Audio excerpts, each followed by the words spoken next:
Bakit nga ba kinatatakutan dito sa Pilipinas si Maria Labo?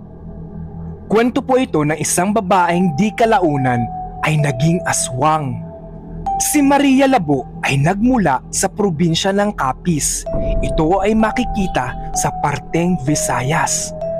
At ang Capiz, isa sa pinakamaraming kwento about sa mga aswang.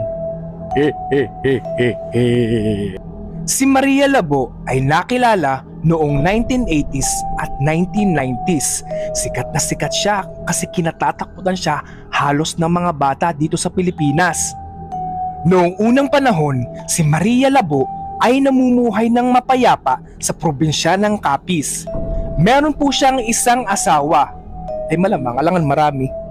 Meron po siyang asawa at nagkaroon po sila ng isang anak na lalaki.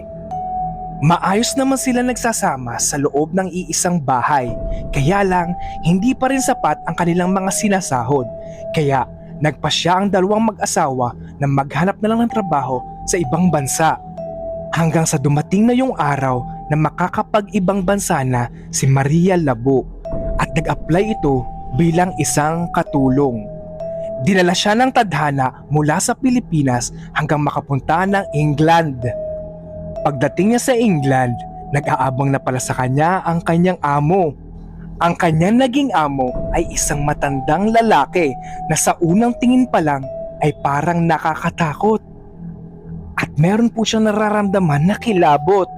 Nagtataka lang si Maria Labo na kung bakit sa araw-araw niyang pagluluto, gustong-gusto ng kanyang amo na half-cook na atay ng baboy.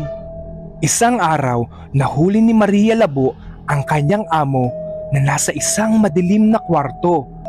Pagbukas ng pinto, nakita niya ang kanyang amo na pinaliligiran ng maraming kandila.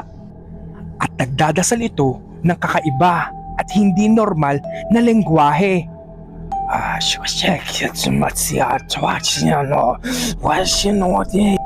Ganun po ang naririnig niya. Nakakakilabot! At parang meron itong dinadasalan. Ano kaya ito? At may napansin din siyang isa dong baso.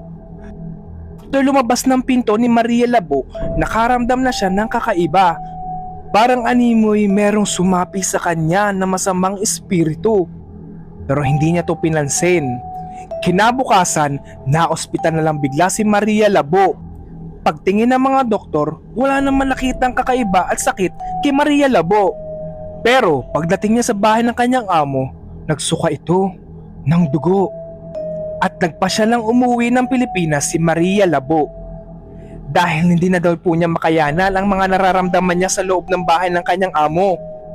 Mga idol, kung garne naman ang itsura ng bahay, makakatagal po ba kayo? Miski ako uuwi na sa amin. Pagdating sa bahay ni Maria Labo, hindi niya po naabutan dito ang kanyang asawa. Pero naabutan niya po dito ang kanyang iisang anak na lalaki. At dito na po papasok ang nakakatakot na kwento ni Maria Labo. Pagdating niya sa bahay, nag-iba na po ang kilos ni Maria Labo. Animoy hindi na po siya ang nasa loob ng kanyang katawan. At sa wakas, dumating na po ang kanyang asawa. Sabi ni Maria Labo sa kanyang asawa, "Kumain ka na, pinagluto kita ng ulam." Parang nagtaka yung kanyang asawa, parang may kakaiba sa kanyang asawang si Maria Labo. Hinanap niya ang kanyang anak. "Asan ang ating anak, Maria?" Ang sagot ni Maria, "Andyan lang siya, naglalaro." At kumain na ang kanyang asawa ng luto ni Maria. Sarap na sarap yung lalaki. Kaya lang parang may napapansin siyang at naaamoy na malansa. At ito na po ang ikinagulat ng lahat. Pagbukas niya po ng kaldero, nakita niya po ang katawan ng kanilang anak na lalaki. Naku po, niluto pala ito ni Maria Labo. Ang kanilang kaisa-isang anak na lalaki, wala na. Chinap-chap na ni Maria Labo. At dito na po nagalit ang asawa ni Maria, kaya kumuha siya ng mahabang patalim at tinaga niya ang mukha ni Maria Labo. Yun pala mga idol, noong andun pa lang po siya sa bahay ng kanyang amo, ipinasa na po pala sa kanya ang sumpa. Dahil nung umalis ng England si Maria Labo, namatay na bigla ang kanyang amo at ipinasa na pala sa kanya. Vampira pala ang kanyang amo. At yun na nga mga idol, simula pa nung una, hindi na nila nakita si Maria Labo. Pero sabi po ng iba, buhay pa daw po si Maria Labo at gumagala-gala lang po sa probinsya ng Capiz. Hindi lang po sa probinsya ng Capiz, kundi sa buong Pilipinas. At noong panahong 1980s at 1990s, talagang kinatatakutan po siya ng mga tao dahil sa kwento niya. Pero mga idol, ito naman po ay folklore or urban legend lamang. Wala pa mismo nagpapatunay o wala pa talagang video kasi nung wala pang camera noon, kaya wala pa talagang patunay kung totoo to. Pero kung totoo man po ito, nakakatakot! Kung kayo po ay tatanungin ko mga idol, sa tingin nyo ba, totoo po kayang nangyari sa totoong buhay ang nangyari kay Maria Labo? Kung isang araw po makakasalubong nyo si Maria Labo, ano po kaya ang gagawin mo? Kukuhanan mo ba siya ng video? O tatakbo ka na lang ng takot na takot?